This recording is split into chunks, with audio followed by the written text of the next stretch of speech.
တိုင်းကလေကိုဘောမှာထိချုပ်နိုင်စွမ်းတခုခုတော့လိုချင်ကြတာပဲအာနာပဲပြောစွမ်းအားပဲပြောပေါ့အကူညီမဲ့တလို့ခံစားချက်မျိုးဘယ်သူမှမကြိုက်ဘူးလေ ဟုတ်ပါအဲ့ဒါလူတဘာဝပဲ ဒါပေမဲ့ခုခေတ်မှာလေအာနာလိုချင်တယ်အာနာပြချင်တယ်လို့ပေါ်တင်လွတ်ပြဖို့ကတိတ်ခေတ်မစားတော့ဘူးလူတွေကကိုတရားများတာတယ်တိမ်မွဲ့တယ်အဲ့လိုအမြင်ခံကျင်ကြတာ မှန်တယ်အဲ့တော့ဘာရေးပါလာလဲဆိုတော့ပရိယေပေါ့ဟောကတိပါလက်အိတ်ထဲကထလက်ဆိုသလိုမို့လေအပေါ်မှာတော့နူးညံ့ပုံပေါက်ရမယ်ဒါပေမဲ့အတွင်းမှာတော့ခိုင်မာနေဖို့လိုတယ် အဲ့ဒါကိုရှေ့ခေတ်နန်းတွင်ပုံစံတွေနဲ့ခိုင်နိုင်ကြတာပေါ့နော် ဟုတ်ပါတယ်နန်းတွင်းအမှုထမ်းတယောက်ဆိုရင်သခင်ကိုကြည်နာအောင်လဲလုပ်ရသေးတယ်ဒါပေမဲ့ဖားရပုံပေါက်သွားရင်လည်းမထစ်ပြန်ဘူးဟိုတခြားသူတွေကဝိုင်း6မှာလဲ ဟုတ်တယ်ဒါကြောင့်ဒီနေ့ကျွန်တော်တို့ဆွေးနွေးကြမှာက Robert Greene ရဲ့ကဘာကျော်စာအုပ် The 48 Laws of Power တွေကအတန်ကောင်းနှုတ်ချက်တချို့အကြောင်းပဲဖြစ်ပါတယ်ဒီစာအုပ်ကညင်ပွားစရာတွေတော့ရှိတယ်လို့ပြောကြတယ် ဟုတ်တယ်တော်တော်လေးပြောစရာဖြစ်ခဲ့တဲ့စောက်ပါ ဒါပေမဲ့သူတွေကအဓိကအယူဆတွေအာနာရဲ့သဘောတဘာဝတမိုင်းဥပမာတွေနီးပြူဟာတွေကိုဒီကောင်းနှုတ်ချက်တွေကနေတဆင့်ပေါ့လေတခုချင်းအသေးစိတ်ပြန်လေလိလာကြည့်ကြတာပေါ့ ကောင်းပါတယ်စောက်ရဲ့အခြေခံယူဆတစ်ခုကတော့အာနာဆိုတာလူအဖွဲ့ကြီးမှာရှောင်လွှင်းလို့မရတဲ့ကစားပွဲတစ်ခုဆိုတာပဲဆိုင်သူကအဲ့ဒီကစားပွဲကိုဘလို့ကျွမ်းကျင်ချင်းကစားမလဲဆိုတဲ့နီလန်းဒီကိုတင်ပြထားတာ ဟုတ်ကဲ့ ဆိုတော့ပထမဆုံးပြောချင်တဲ့အဓိကကျွမ်းကျင်မှုတစ်ခုကစိတ်ခံစားမှုထိန်းချုပ်ခြင်းပဲ Green ကပြောတယ်စိတ်ခံစားမှုရောက်တုံ့ပြန်တာကအာနာရဖို့မှာအကြီးဆုံးအတားအဆီးပဲတဲ့ ဒေါ်သားတို့ချီချီမုံချင်းတို့ကစင်ချင်းတုံတရားကိုဖုံးထွားစေတယ်ဆိုတဲ့သဘောပေါ့ အထီးကြပဲကိုယ်စိတ်အတိုင်းလှုပ်လိုက်လို့ခဏတာချင်းနဲ့သွားပဲမဲ့ရေရှည်မှာအများကြီးနစ်နာသွားနိုင်တယ် ဟုတ်ပါပြီနောက်ထပ်ကျွမ်းကျင်မှုတစ်ခုရော နောက်တစ်ခုကအသွင်အပြင်တွေကိုထိန်းချုပ်နိုင်စွမ်းဒါကလှည့်ဖျားမှုလို့တော့ပြောလို့ရတယ်လူတွေကသူတို့မြင်ချင်တာကိုပဲယုံတတ်ကြတာလေ ဟုတ်တယ် ဒါကြောင့်ကိုယ့်ရဲ့ရွယ်ချက်အမှန်ကိုဖုံးထားပြီးသူတို့လက်ထက်နိုင်မဲ့သူတို့မြင်ချင်တဲ့ပုံစံမျိုးမျက်နှာဖုံးမျိုးဝတ်ဆင်ပြနိုင်ရမယ်လို့ Green ကဆိုတဲ့ဒါက Nehemiah 3တင်ရွယ်ချက်များကိုဖုံးကွယ်ထားပါဆိုတာနဲ့တိုက်ရိုက်ချိတ်ဆက်နေတယ် Nehemiah 3ရွေချက်ဖုံးကွယ်တာကိုဥပမာလေးနဲ့နည်းနည်းရှင်းပြလိုက်ရမလား ကြတာပေါ့တမိုင်းနဲ့ကနမည်ကြီးဦးဟူမှာဆိုရင် Autophone Bismarck ပေါ့သူက pressure ကိုဥဆောင်ပြီးဂျာမနီကိုတနိုင်ငံတည်းဖြစ်အောင်စီလုံးခြင်းတယ်ဒါမဲ့သူ့ကိုယ်သူစစ်တိုက်ခြင်းတဲ့လူချမ်းကြီးပုံမပေါအောင်အញ្ញံတတိထားခဲ့တယ် သူကဘလို့ဟန်ဆောင်ခိုက်လဲ ငိမ့်ချင်းရလိုလားတယ်လို့စိတ်ဆက်ဆွေးနွေးခြင်းတယ်လို့လုပ်ခဲ့တယ်ဒါမဲ့တကယ်တော့နောက်ွယ်မှာတော့ပြိုင်မနိုင်ငံတွေအချင်းချင်းစစ်ထစ်ချင်လောင်ဒါမှမဟုတ် pressure ကိုလာတိုက်ချင်လောင်အောင်တမင်တကာရန်စားတာတွေလုံဆော်တာတွေလုပ်ခဲ့တယ် အိုးတော်တော်ပါနေတာပဲ ဟုတ်တယ်အပြင်မှာတော့စစ်ကိုမလိုလားပါဘူးပုံစံမျိုးလုပ်ပြနေကြတာဒီလိုနဲ့သူ့ရဲ့တကယ်ရီမန်းချက်ကိုဖုံးပြီးပြိုင်မတ်ဒီကိုသူလိုချင်တဲ့လမ်းကြောင်းအတိုင်းတွန်းပို့ခဲ့တာပေါ့ ဒါက OT ရမူရတ်ထပ်ပို့ပြီးတော့ထိရောက်နိုင်တဲ့နီးပြူဟာပဲဒါနဲ့ဆက်ပြီးနီယာမတ်တက်ကတော့တခင်ကိုဘယ်တော့မှအယောင်မလွမ်းမိုးပါစေနဲ့ဆိုလိုတာကကိုထလူကြီးကိုကိုထပ်ပို့တော်တယ်လို့ပိုထင်ပေါ်တယ်လို့မဖြစ်အောင်ကျူးဆိုင်ရမယ်ဆိုတာလား ဟုတ်ပါတယ်အတိအကျပဲကိုယ့်ရေချွန်းကိုလုံးဝဖြုတ်ထားရမယ်လို့ဆိုလိုတာတော့မဟုတ်ဘူးဒါပေမဲ့အထက်လူကြီးကကိုကြောင့်သူ့ညာမှာမလုံချုံတယ်လို့ဒါမှမဟုတ်ကိုလောက်မတော်တယ်လို့ခံစားသွားစေမဲ့အဖြူမှုမျိုးကိုရှောင်ရမယ် ဥမာလေးရှိမလား ရှိတာပေါ့ပြင်သစ်ဘရင်လူဝီ14လက်ထက်ကသူ့ရဲ့ဗန္ဒာရေးဝန်ကြီးနီကိုလတ်ဖူခက်ကျောင်းကနာမည်ကြီးပဲဖူခက်ကဘရင်ကိုဖားခြင်းတော့သူ့ရဲ့စံအိမ်သစ်မှာအင်မတန်ခမ်းနားတဲ့ပါတီပွဲကြီးတစ်ခုလုပ်ပေးခဲ့တယ်ဒါပေမဲ့အဲ့ဒီပွဲကဘရင်နန်းတော်ကပွဲတီထက်တောင်ပိုပြီးကြီးကျယ်ခမ်းနားသွားလဲအဲ့ဒီမှာတင်လူဝီ13ကသူ့ပေါ်မနာလို့ဖြစ်သွားပြီးမျက်မှုကျိုးသွားရော ဒုက္ခပါပဲ နောက်ဆုံးတော့ဖူခက်တီရောက်အလွယ်ထုံးစားလုံမှုတွေနဲ့ဆွဆွဲခံရပြီးထောင်ထဲရောက်သွားတာပဲသူ့ရဲ့ရည်ရွယ်ချက်ကကောင်းချင်ကောင်းမယ်ဒါပေမဲ့နီးလန်းမှားသွားတာပေါ့ ဆိုတော့တခင်ကိုဂုံပြူချင်ရင်တောင်တွဲဝိုက်တဲ့နီလန်သူ့ကိုပိုပြီးမြင့်တက်သွားစေမယ့်နီလန်မျိုးသုံးရမယ်ဆိုတဲ့သဘောလားဟိုဂလီလီယိုကသူ့ရဲ့နာယကမယ်ဒီစီမီသားစုကိုဂုံပြူတဲ့အရင်နဲ့ဂျာတပတိကျိုးရဲ့အရန်လဲတွေကို Medician Stars လို့နာမည်ပေးခဲ့တယ်လို့မျိုးပေါ့ မှန်ပါတယ်ဂလီလီယိုရဲ့လောက်ရက်ကအရန်ပါနတ်တယ်သူကမယ်ဒီစီမီသားစုကိုသူ့ရဲ့ရှာဖွေတွေ့ရှိမှုရဲ့ဂုံကျေးဇူးရှင်နေဖြစ်အောင်မြှောက်တင်ပေးလိုက်တာသူတို့ကိုအယောင်လန်းတော့တာမဟုတ်ပဲသူတို့ရဲ့ဂုံကိုမြင့်ကျင်ပေးလိုက်တာဒါကအထက်လူကြီးတွေနဲ့ဆက်ဆံရေးမှာတတိထားရမယ်အချက်ပဲ ကောင်းပါပြီနောက်ထပ်စိတ်ဝင်စားစရာနေရာမှာတစ်ခုကနေရာမှာမိတ်ဆွေတွေကိုအလွန်ကြော်မယုံကြည်ပါနဲ့ ရန်သူများကိုအသုံးချနေလဲလာပါတယ်ဒါကနည်းနည်းနားလေရခက်တယ်လို့ပဲမိတ်ဆွေတွေကိုလုံးဝမယုံအောင်ကိုဆိုလိုတာလား လုံးဝမယုံရဘူးလို့တော့တိုက်မဆိုလို့ပြီမဲ့ Green ရဲ့အမြင်ကတော့ mix တွေဟာအချင်းချင်းမနာလို့ဖြစ်လွဲတယ်ပြိုင်ဆိုင်လို့စိတ်ရှိတတ်တယ်ဒါကြောင့်အချင်းတွေတစ်ခုခုမှာတစ္ဆာဖောက်ဖို့ပိုလွဲတယ်လို့ဆိုတယ် ဟုတ်လား ဟုတ်တယ်သူနေချင်းမို့လို့အလုခန့်လိုက်ရင်အရေးချင်းထက်ခင်မင်မှုကိုဦးစားပေးတယ်လို့ဖြစ်သွားပြီးပြဿနာတက်နိုင်တယ်ဒါပေမဲ့ရန်သူဟောင်းတစ်ယောက်ကိုကိုယ့်ဘက်ပါအောင်ဆွဲဆောင်နိုင်ခဲ့ရင်သူကကိုယ့်ကိုတစ္ဆာရှိကြောင်ပြဖို့ပို့ပြီးစ조사တတ်တယ်တဲ့ဘာလို့လဲဆိုတော့သူကတက်သေးပြစရာတွေရှိနေလို့လीစဉ်းစားစရာပဲဒါဆိုရန်သူကိုအသုံးချရဲဆိုတာကဘယ်လိုမျိုးလဲ ဥပမာရုပ်ပြီးသမိုင်းမှာအစ်ကရတ်ကောက်ကောက်လုတ်ခဲ့တယ်လို့ပေါ့သူကသူ့ရဲ့ပြိုင်ဘတ်စစ်သူကြီးယွမ်ရှောင်းစီကနေထွက်ပြေးလာတဲ့အရေးအချင်းရှိတဲ့အရာရှိတွေကိုလက်ခံပြီးသူ့စီမှာခန့်ထားခဲ့တယ် အော်ဟုတ်တယ် အဲ့ဒီလူတွေကယွမ်ရှောင်းရဲ့အားနည်းချက်ဒီအတွင်းရေးတွေကိုတည်ထားတော့ကောက်ကောက်အတိုက်ပွဲတွေမှာအရန်အသုံးဝင်နေတယ်ဆိုလိုချင်တာကရန်သူတွေရဲ့ဘိုးတုတကျွမ်းကျင်မှုတွေကိုကိုယ့်အကျိုးတော့အသုံးချနိုင်နေဆိုတဲ့သဘောပဲ ဒါပေမဲ့ရန်သူကိုအသုံးချပြီးရင်ရောနေရာမှာစပ်ဟာတင်ရန်သူကိုလုံးဝချေမှုမှာဆိုတာနဲ့ဘလို့တော့ဆက်ဆက်မလဲတစ်ဖက်မှာတော့အသုံးချတစ်ဖက်မှာကျတော့အပြည့်ရှင်ဆိုတော့နည်းနည်းရှုပ်တော့လို့ပဲ ဒါကအခြေအနေပုံမူတည်ပြီးချင်းကပုံပြောင်းရမယ့်သဘောပါရန်သူဟောင်းတယောက်ကကိုယ့်တို့အသုံးဝင်နေသေးတယ်ဒါမှမဟုတ်လုံးဝအန်ဒီမပေးနိုင်တော့ဘူးဆိုရင်သူ့အဆက်ပြီးထားလို့ရတယ်ဒါပေမဲ့သူကအန်ဒီဖြစ်နေသေးတယ်ဒါမှမဟုတ်အသုံးဝင်တော့ဘူးဆိုရင်တော့အပြတ်ဆက်ချေမွန်းပေးဖို့လိုတယ်လို့ Green ကဆိုလိုတာ မိကြီးခဲလို့ပေါ့နော်ကြံနေသိရင်ပြန်လောင်းနိုင်တယ်ဆိုတဲ့ဘော ဟုတ်ပါ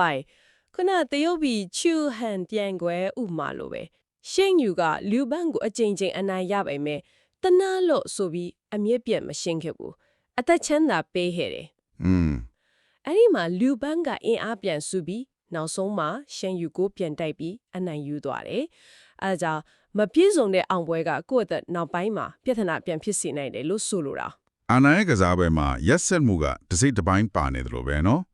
ကောင်းပြီနီးပြူဟာပိုင်းကိုဆက်သွားကြည့်အောင်နီယမလေးလိုအပ်တဲ့အမြဲတမ်းနဲအောင်ပြောပါတယ်ဒါကဘာလို့ဆိုလိုတာလဲစကားနဲတာကအားတာချက်ဖြစ်နိုင်လို့လား ဟုတ်ပါတယ်စကားအများကြီးပြောတာထက်နည်းနည်းလေးပြောတာကလူတယောက်ကိုပို့ပြီးလေးနေတဲ့ပို့ပြီးဩဇာရှိတဲ့အတွင်းသည့်အစင်းသည့်နိုင်ဖို့ခက်တယ်လို့ထင်ရစေတယ်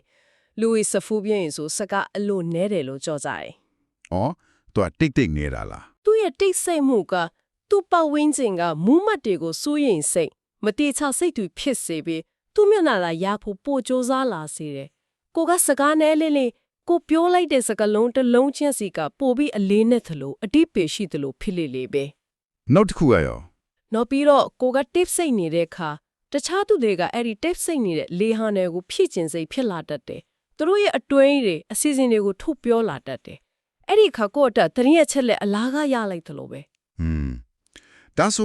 ုတိတ်ဆိတ်ချင်းကလည်းအာနာတစ်မျိုးပေါ့။ဒါနဲ့နင်းနဲ့ဆက်တလို့စန့်ကျင်ပဲလို့ဖြစ်နေတဲ့နီယမ6ကရောမီဒီတန်ဖို့ဖြစ်မဆိုအာယုံစိုက်မှုကိုရယူပါတယ်။တိတ်နေတာနဲ့ဒါကဘယ်လိုဆက်ဆံမလဲ ဒါကစိတ်ဝင်စားစရာပဲတစ်ချက်ကြည့်ရင်စန့်ကျင်ပဲလို့ထင်ရပေမဲ့သူတို့ကအတုံးချရမယ့်အခြေအနေမတူဘူးနီးရမှာလေးကလူတွေနဲ့တိုက်ရဲ့ဆက်ဆံတဲ့အခါကိုယ့်ရဲ့လေးနက်မှုဩဇာကိုတိဆောက်ခြင်းတဲ့အခါသုံးရမှာ ။ဟုတ်ကဲ့ နီးရမှာ6ကတော့လူအများကြားထဲမှာကိုယ့်ရဲ့နာမည်ကိုယ့်ရဲ့ပုံရိပ်ကိုလူတွေသတိထားမိအောင်ထင်ရှားပေါ်လင်းအောင်လုပ်ချင်တဲ့အခါသုံးရမှာ Green ကပြောတာကလုံးဝလစ်လူရှုခံရတာထက်ဆိုင်ရင်အနုလက္ခဏာဆောင်တဲ့အာယုံစိုက်မှုမျိုးရတာကတော့ပိုကောင်းတဲ့တဲ့ ။ဟုတ်လား။အဲ့လောက်တောင်းပဲလား ဟုတ်တယ် PT ဘာနမ်လို့စက်ကပ်ပိုင်းရှင်ကြီးကိုကြည့်လေသူကဝင်ကြီးအတုတော့ကိုပြက်တိုက်ကပစ္စည်းကိုဝေဖန်တဲ့စာကိုကိုယ်တိုင်ပြန်ရေးတာတော့ထူးထူးဆန်းဆန်းကြောင်ရလေးအဖြစ်ဖြစ်တွေဖန်တီးပြီးလူတွေရဲ့အာယုံစိုက်မှုကိုအမြဲဖမ်းယူထားခဲ့တယ်အဓိကကတော့လူတွေကိုယ့်ကိုမေ့မသွားမှုပဲ ။ဒါဆိုအာယုံစိုက်ခံရဖို့နဲ့ဂုံသတင်းကောက်ဖို့ဆိုတာကအတူတူပဲလား။နေရာမှာငါကဂုံသတင်းဒီအလွန်အရေးကြီးသည်တရင်အသက်ဖြင့်ကာကွယ်ပါလို့ဆိုထားတယ်လေ မတူဘူးလို့ပြောရမယ်အာယုံစိုက်မှုဆိုတာကလူတွေကိုယ့်ကိုတတိထားမိတာပဲအကောင်းဘက်ကဖြစ်ချင်ဖြစ်မယ်အဆိုးဘက်ကဖြစ်ချင်ဖြစ်မယ်ဂုံသတင်းဆိုတာကတော့ကိုယ့်အပေါ်မှာလူတွေရဲ့တန်ဖိုးဖြတ်မှုလေးစားမှုယုံကြည်မှုတာပို့ဆိုင်တယ်ဒါကအာဏာရဲ့အခြေခံအုတ်မြစ်ပဲ ။ဟော ဂုံသတင်းကောင်းနေရင်လူရကိုယ့်ကိုယုံကြည်တယ်ကိုယ့်စကားကိုနားထောင်တယ်တိုက်ရဲ့အင်ရားသုံးစရာမလိုပဲအလုပ်ဖြစ်တယ်သုံးပြီးထောင်ခေတ်ကကျူးကော်လျင်ရဲ့မျိုးဗလာအဖြစ်ဖြစ်လို့ပေါ့ ဟုတ်တယ်အဲ့ဒါကြားဟုတ်တယ် သူရဲ့အမြဲတမ်းတတိကြီးတဲ့ထောင်ချောက်စင်တက်တယ်ဆိုတော့ဂုံသတင်းကြောင့်စစ်သေးမရှိရဲ့မျိုးကိုရန်သူစစ်သူကြီးတာမတိုက်ရဲပဲနောက်ဆုတ်သွားခဲ့တယ်အဲ့ဒါဂုံသတင်းရဲ့စွမ်းအားပဲဒါကြောင့်ကိုယ်ဂုံသတင်းကိုတိစောပြီးအသက်နဲ့လည်းပြီးကာကွယ်ရမယ်တစ်ဖက်မှာလည်းပြိုင်ဘက်ရဲ့ဂုံသတင်းကိုဖျက်ဆီးတာကလည်းအာဏာလုတဲ့နီလန်တစ်ခုပဲ နားလဲပါပြီနောက်ထပ်နီးဗျူဟာတစ်ခုကိုကြည့်အောင်နီယာမ28ရဲရင်မှုဖြင့်လှုပ်ဆောင်မှုကိုစတင်ပါတဲ့ဒါကတော့ရှင်းလင်းပါတယ်တုံးဆိုင်မနေပဲရဲရဲဝံ့ဝံ့လှုပ်ဆောင်မှုတိုက်တွန်းလာပေါ့ ဟုတ်ပါတယ် green ကတုံဆိုင်ချင်းချီတွန်းဖြစ်ချင်းဟာတန်တရားတွေကိုပိုများစေတယ်အတားအဆီးတွေကိုပိုကြီးထွားစေတယ်လို့ဆိုရဲရဲရင်တဲ့လူရဲ့တစ်ခုကအစပိုင်းမှာနည်းနည်းပါးပါးချွတ်ချော်ရင်တောင်လူတွေရဲ့အထင်ကြီးမှုကိုရစေနိုင်တယ်အ ਨੇ ဆုံးတော့သူကလွတ်ရတဲ့ဆိုတဲ့တက်တီကိုပြလိုက်တာကို Christopher Columbus ဥပမာလို့ပေါ့နော်သူအစီအစဉ်ကလက်တွေ့မကြမှုလို့ပြောကြပေမဲ့သူ့ရဲ့ရဲရဲနဲ့တင့်ပြမှုယုံကြည်မှုတွေကြောင့်ပဲဘိန်းမရဲ့ထောက်ပံ့မှုရခဲ့တာ အတိအကျပဲရဲရင်မှုကကြောက်စိတ်ကိုဖုံးလွှမ်းနိုင်တယ်ပြီးတော့အခွင့်အလမ်းတွေကိုလည်းဖန်တီးပေးနိုင်တယ်လူတွေကရဲရင်တဲ့သူကိုပို့ပြီးယုံကြည်အားကိုးရှင်ကြတယ် ဒါမင်းနဲ့ရဲရင်ယုံတက်တဲ့နဲ့တော့မပြီးသေးဘူးထင်တယ်အစီအစဉ်လက်တွေချရှိဖို့လိုမယ်ဒါကနီယာမ20ကိုအဆုံးထိ season မှာဆိုရနဲ့ဆက်နေမလား ဟုတ်ပါတယ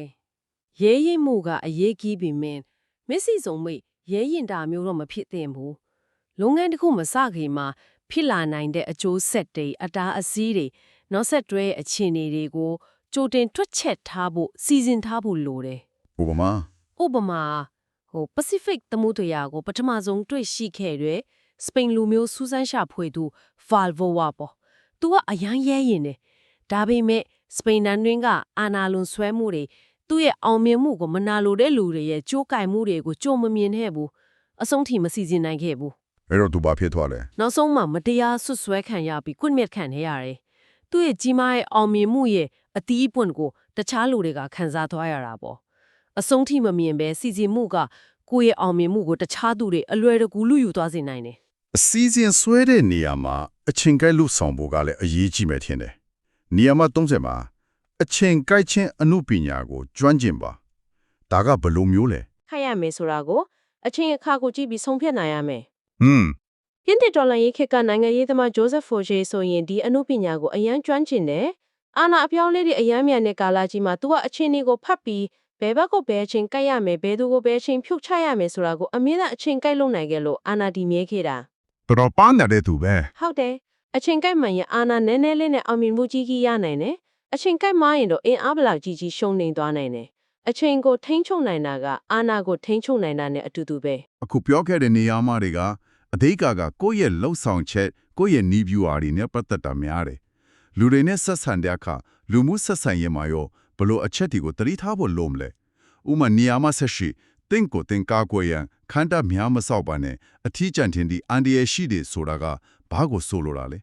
အာနာရှိသူတွေဒါမှမဟုတ်အာနာလွန်ချင်းသူတွေဟာတခါတလေလွန်ကြုံရဲ့အတွက်ဆိုပြီးကိုကိုလူတွေနဲ့ဝေးရာတီးခြားခန္ဓာလိုနေရာမျိုးမှာနေတတ်ကြတာ ဟုတ်တယ် ဒါပေမဲ့အဲ့လိုအထီးကျန်နေခြင်းကအပြင်လောကမှာဘာတွေဖြစ်နေလဲဆိုတဲ့သတင်းအချက်လက်တွေကိုယ့်စီမရောက်အောင်ဖျက်တောက်လိုက်သလိုဖြစ်သွားတယ် မဟာမိတ်ဖွင့်နိုင်မဲ့အခွင့်အရေးတွေဆုံးရှုံးသွားစေတယ် ဒါအပြင်ကိုမနာလိုသူတွေတိုက်ခိုက်ချင်သူတွေအတွက်လည်းလွယ်လွယ်ကူကူပြစ်မထားလို့ရတဲ့အခြေအနေမျိုးဖြစ်သွားစေနိုင်တယ်တရုတ်ဧကရာကွန်ချီဟောင်ဒီဆိုရင်သူ့ရဲ့ကြီးမားလာတဲ့နန်းတော်ကြီးထဲမှာပုံလျိုးကွယ်လို့နေခဲ့တယ်နောက်ဆုံးတော့သူ့ရဲ့ဝင်ကြီးတွေရဲ့လက်စားမှုကြိုးကိုင်ချက်လဲမှုကိုခံခဲ့ရပြီးသူ့အာဏာဖြစ်ဖြစ်ကျဆင်းသွားခဲ့တယ်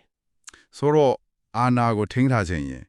လူတွေနဲ့ရောရောနှောနှောနေပြီးတော့တတိယအချက်လက်စီစဉ်မှုကိုယ့်လက်ထဲမှာထိန်းထားဖို့လိုတယ်ပေါ့ ဟုတ်ပါတယ်အဆက်အသွယ်တွေတတိယရင်းမြစ်တွေရှိနေဖို့အရေးကြီးတယ် ဒါဆိုအဆက်အသွယ်တွေမဟာမိတ်တွေကအရေးကြီးတယ်ပေါ့ဒါပေမဲ့ခုနနေရာမှာမိတ်ဆွေတွေကိုအလွန်အကျွံမယုံဟာဘူးဆိုတော့ဒါကိုဘယ်လိုဟန်ချက်ညီအောင်လုပ်ရမလဲ အဲ့ဒါကနည်းနည်းတော့ tricky ဖြစ်တဲ့အပိုင်းပဲ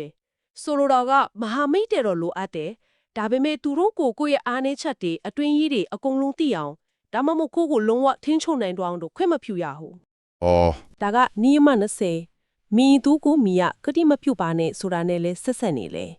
ဘယ်တစ်ဖက်ကိုမှအဖြစ်ဝဖက်လိုက်ပြီးကတိတွေပေးမထားခြင်းအပြင်ကိုယ့်ရဲ့လွတ်လပ်ခွင့်ကိုထိမ့်သိမ်းထားနိုင်တယ်အဲ့ဒီအခါကိုကကြားတဲ့ကနေအချင်းတွေကိုထိမ့်ချုပ်ကစားနိုင်တဲ့သူဖြစ်လာမယ် လူတွေကိုကိုယ့်အပေါ်မိခေါင်လို့ဒီသူတို့ကိုတယောက်နဲ့တယောက်ပြိုင်ဆိုင်အောင်လုပ်ခိုင်းတာမျိုးလား ဟုတ်တယ်ဖေမအဲလီဇဘက်စာဆိုရင်ဒီနီးကိုအရင်ကျွမ်းကျင်တယ်ပ သူကလက်ထပ်ဖို့ကန့်လန့်လာတဲ့ဥပမင်းသားတွေကိုဘဒုကူမအတိအကျကတိမပေးပဲလှည့်ပတ်ကစားခဲ့တယ်အဲ့လိုနဲ့သူ့ရဲ့အပြိုစံဘယင်မဆိုတဲ့ပုံရိပ်ကိုထိမ့်သိမ်းရင်းအင်္ဂလန်အကျိုးစီးပွားကိုကာကွယ်နိုင်ခဲ့တယ် တော်တော်လေးနည်းနည်းတဲ့ကစားကွက်တွေပဲဒီနီးအမတွေအားလုံးကိုခြုံကြည့်လိုက်ရင်လေတော်တော်လေးပါနတ်တယ်တွက်ချက်မှုတွေများတယ်တခါလေကျရင်ရက်ဆက်တယ်လို့တော့ထင်ရတယ်ဒါပေမဲ့စောင်းရည်နောက်ဆုံးနီးအမလေးတဲ့စီပွန်တရမမှုကိုလက်ခံပါဆိုတာကဘာကိုဆိုလို့ချင်တာလဲ ဒါကဒီနေရာမှာဒီအားလုံးကိုချုပ်လိုက်တဲ့အနစ်ချုပ်လို့ပဲအဓိကကလိုက်လုံညီထွေးရှိဖို့ပဲအခြေအနေတွေကအမြဲတမ်းပြောင်းလဲနေတယ်ရာသီဥတုလိုပဲဒါကြောင့်ကိုယ့်ရဲ့နီးပြူဟာတွေကိုယ့်ရဲ့ချင်းကပ်ပုံတွေကိုပုံသေးကြီးတတ်မှတ်မထားပဲ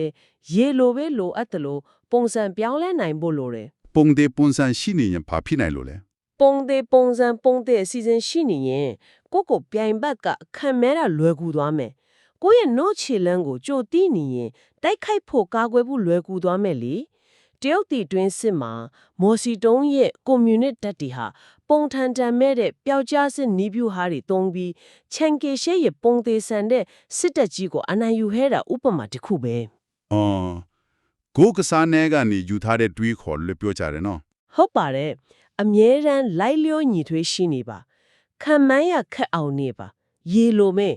လိုအပ်ရင်အရေးဖြစ်လိုက်လိုအပ်ရင်အခဲဖြစ်လိုက်လိုအပ်ရင်အငွေ့ဖြစ်လိုက်လွတ်နိုင်ရမယ်အဲ့ဒါအကောင်းဆုံးကာကွယ်မှုပဲလို့ green ကဆိုလိုတာပါ ဒီနေ့ကျွန်တော်တို့ဆွေးနွေးခဲ့ကြတဲ့ Robert Greene ရဲ့48 Laws of Power စာအုပ်ချက်ကကောက်နှုတ်ချက်တွေကအာနာဆိုလာဘလောက်တောင်ရှုပ်ထွေးမိတွဲဝိုက်တယ်တခါတလေကျရင်မမြင်ရတဲ့ကစားဝဲဖြစ်တယ်ဆိုတာကိုတော်တော်လေးမြင်သာစေပါတယ် ဟုတ်ပါ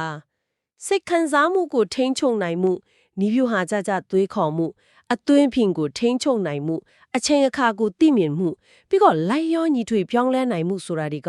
ဒီကစားပွဲမှာအဓိကအခန်းကဏ္ဍတွေပါဝင်နေတာဆိုတာထင်ရှားပါတယ် ဟုတ်ကဲ့ ဒီနေရာမှာတွေကလေလူမှုဆက်ဆံရေးမှာပဲဖြစ်ဖြစ်ကိုယ့်ရဲ့အလုပ်အခိုင်မှာပဲဖြစ်ဖြစ်နိုင်ငံရေးနယ်ပယ်မှာပဲဖြစ်ဖြစ်အာနာဆိုတဲ့အရာကဘလို့လဲပတ်နေတယ်လဲဘလို့အလုပ်လုပ်နေတယ်လဲဆိုတာကိုနားလည်ဖို့ရှုတောင်းအသစ်တစ်ခုတော့ပေးနိုင်ပါတယ် ဒါပေမဲ့ဒီနီလန်းတွေကိုလက်တွေ့ဘဝမှာအတုံးချတဲ့မဖြစ်တဲ့အတုံးချမယ်မချဘူးဆိုတာကတော့တူးချင်းစီရဲ့ကိုယ်ပိုင်ဆုံးဖြတ်ချက်ကိုကျင့်တရားတန်ဖိုးထားမှုတွေနဲ့ပဲဆိုင်သွားပြီပေါ့ အတိအကျပါပဲ မကြားရခင်မှာစာဖတ်တဲ့စာအုပ်တရုတ်ကတော်တော်လေးစိတ်ဝင်စားဖို့ကောင်းတယ်ဇလန်ကစင်္ဂရေပြီးတော့ဇက်ကောင်တွေရဲ့စိတ်ပိုင်းဆိုင်ရာအသွေးခေါ်တွေကလည်းအရန်ကိုနည်းနည်းတာကြောင့်ဖတ်လို့တောင်မပြီးချီပဲနဲ့ဘလို့များအဆုံးသက်သွားမလဲဆိုတာအရန်ကိုတီးချင်စိတ်ပြင်းချလိမ့်မိတယ် ဒီနေ့မနက်ပိုင်းကကလေးကမူဝါတော်တော်လေးတီမမန်ရွာနေတာနီးလေလော့အထိမတိသေးဘူးဆိုရင်တော့အတင်းတွားဖို့စီစဉ်ထားရဲ့အလုပ်ကိစ္စတွေကိုဖြတ်ပြီးအိမ်ထဲမှာပဲအေးအေးဆေးဆေးအနားယူဖီလောက်တယ် ဒီနေရာမှာစဉ်းစားစရာမေးခွန်းတစ်ခုကပါလဲဆိုတော့လေလူတစ်ယောက်ကဒီလိုအာနာရဲ့နီယာမများကိုကျွမ်းကျွမ်းကျင်ကျင်အသုံးချရင်းနဲ့ကိုယ့်ရဲ့လူသားဆန်မှုကိုယ့်ရဲ့ကိုချင်းတက်ခါတွေကိုမဆုံးရှုံးအောင်ထိမ့်သိမ်းထားလို့ရနိုင်ပါမလား စဉ်းစားစရာပဲ ဒါမှမဟုတ်ဒီလိုကျွမ်းကျင်မှုကိုယ်တိုင်ကပဲလူတစ်ယောက်ကိုပို့ပြီးအတိမင်ကျဲစေတဲ့green ပြောတယ်လို့ပိုကောင်းတဲ့လူတစ်ယောက်ဖြစ်လာစေတဲ့လမ်းကြောင်းတစ်ခုလားစာရည်တူ green ကတော့အာနာကိုကျွမ်းကျင်ခြင်းကလူကိုပိုကောင်းအောင်လုပ်နိုင်တယ်လို့အငင်းပွားဖွယ်အားဖြစ်ထားခဲ့တယ်လေ ဟုတ်တယ်အဲ့ဒီအချက်ကတော်တော်လေး controversial ဖြစ်ခဲ့တယ် ဆိုတော့ဒါကတော့ဒီဆွေးနွေးမှုကိုနားထောင်နေကြတဲ့သူတွေကိုယ်တိုင်ဆက်လက်ပြီးတွေးတောဆင်ခြင်ကြည့်ဖို့ခြံထားခဲ့ခြင်းတာအချက်တစ်ခုပါပဲ